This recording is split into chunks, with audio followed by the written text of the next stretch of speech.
మాది వడ్డిముక్కల. మా అమ్మగారు మహాలక్ష్మి గారు. వడ్రానం మాది వడ్డిముక్కల నుంచి వస్తున్నాం మేము.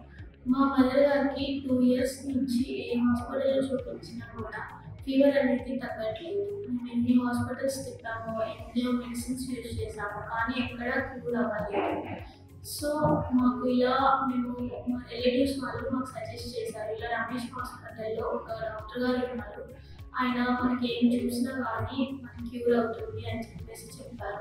సో మేము కొల్లూరు నుంచి రమేష్ హాస్పిటల్‌కి వచ్చాము. ఇక్కడ మమ్మల్ని డాక్టర్ నీరన్ గారు మంచిగా రిసీవ్ చేసుకొని మా మదర్ గారికి టెస్ట్‌లన్నీ చేసి ఏంటి ప్రాబ్లం అనేది ఐడెంటిఫై చేయడం కోసం చాలా టెస్టులు చేశారు.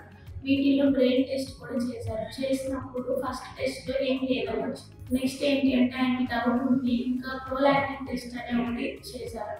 సో దాంట్లో బయటపడింది మా అమ్మగారి కళ్ళలో చిన్న గడ్డ ఉంది అని చెప్పేసి. దానికి ఆ నెక్స్ట్ డేనే మెడిసిన్ స్టార్ట్ చేశారు. మెడిసిన్ స్టార్ట్ చేసిన వెంటనే మా మదర్ గారికి రియాక్షన్ అనేది తెలిసింది. క్యూర్ అవ్వడం అనేది స్టార్ట్ అయ్యింది. సో మా మదర్ గారికి ఇప్పుడు ఇలా ఉన్నాము మేము అంటే డాక్టర్ గారు క్యూర్ చేయడం వల్లే. చాలా హాస్పిటల్స్ తిరిగాము. ఆ హాస్పిటల్స్లో ఎక్కడ క్యూర్ కానీ రమేష్ హాస్పిటల్లో డాక్టర్ నీరన్ గారు చూడడం వల్ల క్యూర్ అయిందండి. సార్ నమస్కారం అండి. నా పేరు మహాలక్ష్మి. మాది కొల్లూరు దగ్గర వడ్డిముక్కలండి. నేను 2 సంవత్సరాల నుంచి ఫీవర్తో బాధపడుతున్నాను. ఎక్కడా తగ్గలేదండి. హాస్పిటల్ చూపించుకున్నాను. రమేష్ హాస్పిటల్కి తీసుకొచ్చారు. డాక్టర్ నీరన్ సార్ గారి దగ్గర మా తులసి అనే అమ్మాయి మమ్మల్ని మాకు చూపించింది. డాక్టర్ నీరన్ సార్ గారు చాలా బాగా చూశారు. మాకు ఎక్కడ తగ్గలేదు అసలు. ఈ సార్ దగ్గర చూపించినాక మాకు కొంచెం తగ్గిందండి.